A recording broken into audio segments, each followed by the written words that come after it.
अस्सलाम वालेकुम दोस्तों। आज एक बहुत खूबसूरत किताब के साथ हाजिर हूँ। रंग ख्वाबीदा पड़े हैं। ये हमारे बहुत प्यारे दोस्त, हमारे बहुत प्यारे उस्ताद, बहुत मुशफ़िक़ और मुखलिस मोहतरम शाहिद अशरफ साहब। मेरी सबसे पहली मुलाकात 1998 में उनसे हुई थी, जब हम एक प्राइवेट कॉलेज में इकट्ठे पढ़ाते थे। वो उर्दू पढ़ाते थे, मैं इंग्लिश पढ़ाता था। उस वक्त वो सिर्फ शाहिद अशरफ साहब थे। और उस वक्त भी बाकमाल उनका अदब पर पूरी गहरी नज़र, और पूरी तरह से वो औज़ान को जानते, बहूर पर उनका पूरा दस्तरस। तो कहने के उसके बाद फिर वो माशाल्लाह हिम्मत करके डॉक्टर शाहिद अशरफ हो गए। और इससे पहले उनकी किताब ये मंज़र खूबसूरत है, वो अपने आप को मनवा चुकी है। और मैं हैरान था कि ये मंज़र खूबसूरत है में एक बड़ी ऑप्टिमिज़म है, एक बड़ी उम्मीद है। और रंग खाबीदा पड़े हैं, इसमें बज़ाहिर पहले यही लगता है कि शायद यहाँ शायर मायूस है। लेकिन खाबीदा का लफ्ज़ जो है ये बड़ा अहम है कि ये जागेंगे ख्वाब, ये रंग ये जागेंगे एक बार फिर।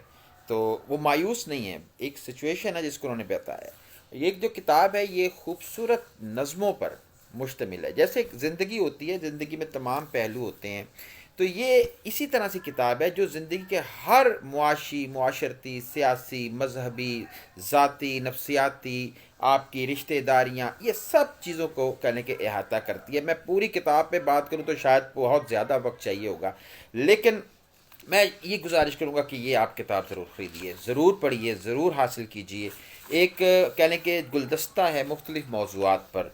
और आपको पढ़ते हुए कहीं शाहिद साहब की जो सबसे खूबसूरत बात है कि उनके यहाँ कहीं उलझाव और कहीं पर भी कहने के इबहाम मौजूद नहीं है। वो पूरी तरह से पढ़ने वाले के जहन में दाखिल होते हैं और अपना माफी ज़मीर जो है पूरे खूबसूरती के साथ, हालांकि वो तशबीहात और इस्तियारात और उसका जो करीना और शेरियत वो अपनी जगह पे कायम रहती है, उसके बावजूद वो बहुत आसानी के साथ अपना पॉइंट ऑफ व्यू जो है वो पहुंचा देते हैं अपने कारी को। और वो किताब में जो उनकी नज़में हैं वो पूरी तरह से कवर करती हैं इंसान को। ये उन्होंने मुझे इनायत की, उनकी बड़ी मोहब्बत है। हम हल्का अरबाब ज़ौक़ में गए थे, वहाँ उन्होंने ये किताब मुझे पेश की अपने बहुत खूबसूरत मोहब्बत के साथ। तो पहली नज़म अगर आप देखें, चश्मा, ये दहशत गर्दी के पॉइंट ऑफ व्यू से लिखी गई है कि किस तरह से बम फटता है और किस तरह से लोग जो हैं फिर बेतरतीब, गुड़ियाँ अटी पड़ी हैं, बच्चे जो हैं वो बिखरे पड़े हैं और लोगों के सपने बिखरे पड़े हैं।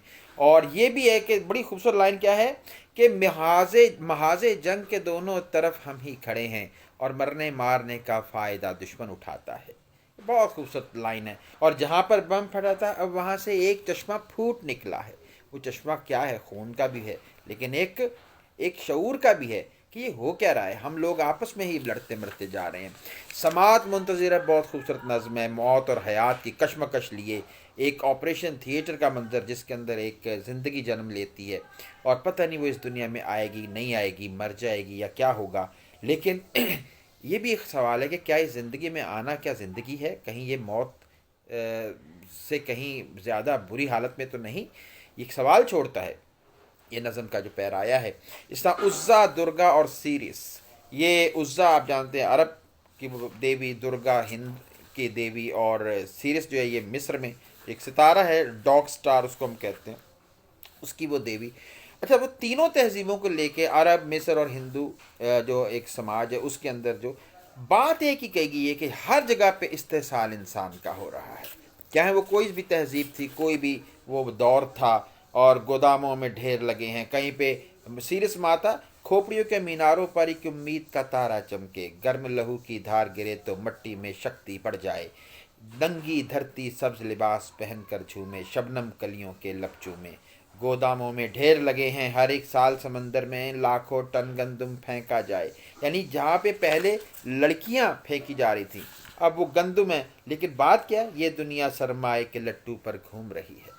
और इस तरह से ये बहुत तीन तहजीबों को, ये पहाड़ी रास्ते पर एक क़यामगाह, एक थोड़े से सफ़र में एक जगह क़याम है, उसको पूरी ज़िंदगी को उन्होंने कैप्चर किया है कि बिल्कुल ऐसे ही हम एक जगह एक आते हैं, रुकते हैं और चले जाते हैं। ज़िंदगी में भी यही है। और वहाँ पे जो खूबसूरत नोट है वो आइडेंटिटी का है कि ऐसे ही रजिस्टर पे हज़ारों नाम लिखे हैं, पता नहीं कौन आया कौन गया, اور لیکن کوئی پتہ نہیں ہے، انسان کی اپنی آئیڈینٹی گم ہو چکی ہے اس دنیا میں۔ اور اس کے بعد تم کہاں ہو، یہ ایک ٹریفک کے حوالے سے ایک حادثہ ہوا نوجوان کا، میٹرک کا طالب علم مبین قادر، اس پر ان کا ایک خوبصورت نوٹ ہے کہ کس طرح سے یہ زندگی ہمارے ساتھ بعض اوقات کھیل کھیلتی ہے۔ شال بہت خوبصورت نظم ہے، اتنی خوبصورت کہ جیسے شال کو انہوں نے بیان کیا کہ اس کے اوپر کئی بوسیدگی ہے، دھاگے لپٹے کٹے پڑے، پھٹی ہوئی شال، لیکن اس کے نیچے جو ایک لڑکی ہے وہ بھی ایک شال کی طرح ہے، جو ان مردوں کے معاشرے میں پتہ نہیں کہاں کہاں سے اسی طرح سے اس کو ادھیڑا گیا ہے، اس کو کہہ لیں کہ اس کے ساتھ کہہ لیں دست درازی ہوئی ہے، اس کے ساتھ کیا کچھ نہیں ہوتا۔ تو فیمنزم کی بہترین نمائندہ نظم شال ہے۔ میں اگر پڑھوں، پرانے اور بوسیدہ لباسوں سے الجھتے ہاتھ باریکی سے دھاگے کو گھماتے ہیں، پھٹے کپڑوں کو دھاگا جوڑ دیتا ہے رفوگر، دیکھ میں کپڑوں تلے ایک شال کب سے منتظر ہوں۔ اب کپڑوں تلے شال جو کون ہے، شال تو اوپر ہوتی ہے، یہ وہ وجود ہے جس کو کسی کے ہاتھ آ کر پھٹ گئی ہوں، ایک ناخن کا نشاں اور خون کا دھبا میرے دونوں طرف ہے، کتنی میلی ہو گئی ہوں میں، کسی سر سے اتر کر کھو گئی ہوں، اب تیرے رحم و کرم پر ہوں رفوگر، تو مجھے جلدی رفو کر۔ اور پھر کمرہ امتحان کو انہوں نے پوری زندگی ہی بنا دیا کہ اسی طرح سے معاملات زندگی کے بھی ہیں جیسے کمرہ امتحان میں ہوتے ہیں۔ ماں بہت خوبصورت نظم ہے، سارا دن تھکاوٹ کا ایک پل محبت کا، اور اسی محبت میں دن گزرتے جاتے تھے، تم بہت ہی چھوٹے تھے جب سکول جاتے تھے، ماں کی زبان سے۔ اور پھر اپنے آپ کا اپنے باپ ہونے کا ایک احساس جو ہے، میرے بیٹے نے پہلی بات کی ہے، یعنی آپ دیکھیں کہ ہر طرح سے شاعر محسوس کرتا ہے اپنے ارد گرد کی چیزوں کو۔ مجھے سب سے بڑی نعمت ملی ہے، تشکر سے جبیں جھکنے لگی ہے، میں چونک اٹھا پرندے کی صدا سے، میرے بیٹے نے پہلی بات کی ہے۔ سونامی ایک بڑا زلزلہ طوفان آیا اور اس نے تباہی مچائی، میں نے کشتی سے کھلے پانی میں دیکھا شاہد، موج اچھلی تو کئی پھول سے بچے ابھرے۔ 8 اکتوبر کا واقعہ سب کے سامنے، لوگ، زلزلہ آیا اور شدید تباہی آئی، اس طرح سے کفن پوش جلوس، یہ فرانس کے خاکوں پہ جو لوگوں کی کہہ لیں کہ ایک احتجاجی آواز، اس کو کس طرح سے پیش کیا۔ کتار اندر کتار ایک نظم سے بڑھتے ہوئے قدموں سے ایوانوں میں لرزا ہے، درود ان پر، سلام ان پر، زباں پر ورد جاری ہے، کفن پوشوں نے قدموں پر یہ لکھا ہے، ہمیں اس زندگی سے موت پیاری ہے، یہ آنسو گیس آنکھوں کے لیے ٹھنڈک کا ساماں ہے۔ بہت خوبصورت نظم، کتنی روانی، کتنی خوبصورتی۔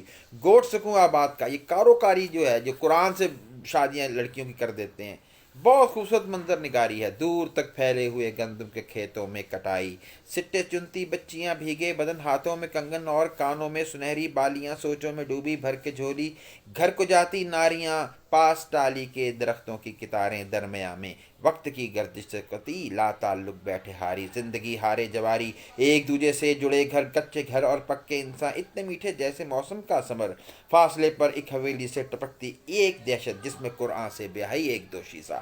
واہ واہ واہ شاہد صاحب، مزہ آ گیا، بہت خوبصورت ڈائری، بہت خوبصورت نظم ہے۔ ادب اور اس دنیا، یہ کتنا ان میں تعلق ہے، کتنا نہیں ہے، کیا یہ ادب کوئی کام کر بھی رہا ہے اس دنیا میں تبدیلی کے لیے، کیا دنیا اس ادب کو کوئی کہہ لیں کہ مقام دے بھی رہی ہے کہ نہیں، اس طرح سے دھند ہے۔ میں کیا اس پہ بات کروں، یہ آپ سے گزارش ہے اس کتاب کو پڑھیے، بہت خوبصورت کتاب ہے۔ لوہا، سال نو کی رات، شاعرو اپنی نظمیں واپس لو، انٹرویو، موضوعات بڑے نئے اور جدید ہیں، حجاب اٹھنے لگا ہے، تجھے میں پھول کس ایڈریس پہ بھیجوں، اور فون نمبر ایک بڑی ان کی اچھی خوبصورت نظم ہے کہ وہ انسان بڑے، وہ اس میں رومانویت ہے فون نمبر میں، تیرے فون میں میرا نمبر لکھا ہے، لوگوں سے سارا دن خوشبو جیسی باتیں کرتا ہے، میرا نمبر ڈائل ہونے سے رہ جاتا ہے، تیرے ہاتھ کے لمس کو ڈھونڈ رہا ہے، شاید تو ایک روز اچانک دیکھے، پھر کچھ سوچے ڈائل کر دے یا ڈائل ہونے سے رہ جائے۔ کتنے نمبر ایسے بھی ہوتے ہیں جو لوگوں کے مر جانے سے فون میں کتبہ بن جاتے ہیں، میرا نمبر تیرے فون میں کس حالت میں ہے، زندہ لوگوں کے نمبر قبروں کے کتبے ہوتے ہیں، بتلا کیا میں تیری دنیا میں زندہ ہوں، تجھ کو یاد نہیں آتا ہوں، تیرے ہاتھ سے چھو لینے پر میں زندہ ہو سکتا ہوں، تو یہ جانتا ہے تیرا نمبر میرے پاس نہیں ہے۔ ڈاکٹر شاہد اشرف صاحب، ایسی کتاب پر آپ کا بہت بہت شکریہ۔